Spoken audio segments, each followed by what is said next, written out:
ರಾಜ್ಯದಲ್ಲಿ ಮತ್ತೆ ಮಳೆಯ ಅಬ್ಬರ ಜೋರಾಗಿದೆ. ಬತ್ತಿ ಹೋಗಿದಂತಹ ಜಲಾಶಯಗಳಿಗೆ ಜೀವ ಕಳೆ ಬಂದಿದೆ. ಹಾಗಿದ್ರೆ ಜಲಾಶಯಗಳ ನೀರಿನ ಮಟ್ಟ ಎಷ್ಟಿದೆ ಅಂತ ಹೇಳಿ ನೋಡ್ತಾ ಹೋಗೋಣ ಬನ್ನಿ. ಮೊದಲಿಗೆ KRS ಜಲಾಶಯ ಗರಿಷ್ಠ ಮಟ್ಟ 124.80 ಇದೆ. ಇಂದಿನ ಮಟ್ಟ 109.18. ಒಳಹರಿವು 8357, ಹೊರಹರಿವು 2325 ಇದೆ. ಇನ್ನು ಮುಂದಿನ ಜಲಾಶಯ ಆಲಮಟ್ಟಿ ಜಲಾಶಯ ಗರಿಷ್ಠ ಮಟ್ಟ 519.60, ಇಂದಿನ ಮಟ್ಟ 519.46, ಒಳಹರಿವು 69.104, ಹೊರಹರಿವು 61,280 ಇದೆ. ಇನ್ನು ಮುಂದಿನ ಜಲಾಶಯ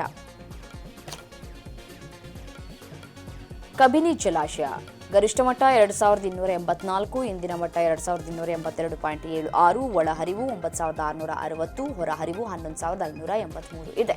ಮುಂದಿನ ಜಲಾಶಯವನ್ನು ಗಮನಿಸ್ತಾ ಹೋಗೋದಾದರೆ ಘಟಪ್ರಭಾ ಗರಿಷ್ಠ ಮಟ್ಟ 2175, ಇಂದಿನ ಮಟ್ಟ 2171.25, ಒಳಹರಿವು 8204 ಇದೆ, ಹೊರಹರಿವು 2784 ಇದೆ.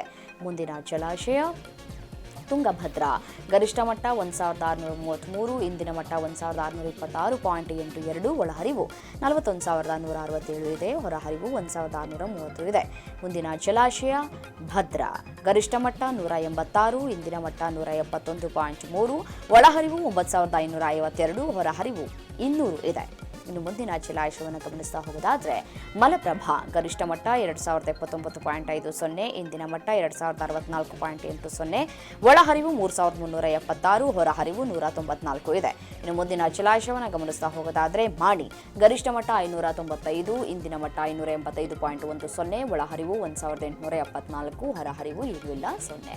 ಮುಂದಿನ ಜಲಾಶಯ ಲಿಂಗನಮಕ್ಕಿ ಗರಿಷ್ಠ ಮಟ್ಟ 1819, ಇಂದಿನ ಮಟ್ಟ 1792.15, ಒಳಹರಿವು 16259, ಹೊರಹರಿವು 556 ಇದೆ. ಇನ್ನು ಮುಂದಿನ ಜಲಾಶಯ ಸೂಪ ಗರಿಷ್ಠ ಮಟ್ಟ 564, ಇಂದಿನ ಮಟ್ಟ 545.55 ಇದೆ, ಒಳಹರಿವು 10290.6, ಹೊರಹರಿವು 1705.13 ಇದೆ. ಇನ್ನು ಮುಂದಿನ ಜಲಾಶಯ ಹಾರಂಗಿ ಗರಿಷ್ಠ ಮಟ್ಟ 2859, ಇಂದಿನ ಮಟ್ಟ 2858.15, ಒಳಹರಿವು 5000, ಹೊರಹರಿವು 5000 ಇದೆ. ಮುಂದಿನ ಜಲಾಶಯ ಹೇಮಾವತಿ ಗರಿಷ್ಠ ಮಟ್ಟ 2922, ಇಂದಿನ ಮಟ್ಟ 2915.43, ಒಳಹರಿವು 3117, ಹೊರಹರಿವು 500 ಇದೆ.